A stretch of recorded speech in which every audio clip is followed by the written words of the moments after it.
اگر وہ نکالے گئے تو یہ ان کے ساتھ نہیں نکلیں گے، اور اگر ان سے جنگ ہوئی تو ان کی مدد نہیں کریں گے، اگر مدد کریں گے تو پیٹ پھیر کر بھاگ جائیں گے، پھر ان کو کہیں سے بھی مدد نہ ملے گی۔ مسلمانوں، تمہاری ہیبت ان لوگوں کے دلوں میں خدا سے بھی بڑھ کر ہے، یہ اس لیے کہ یہ سمجھ نہیں رکھتے، یہ سب جمع ہو کر بھی تم سے بالمواجہہ نہیں لڑ سکیں گے،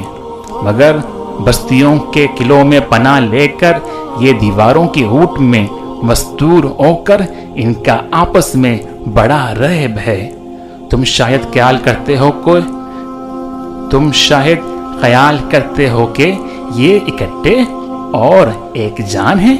مگر ان کے دل پٹے ہوئے ہیں، یہ اس لیے کہ یہ بے عقل لوگ ہیں۔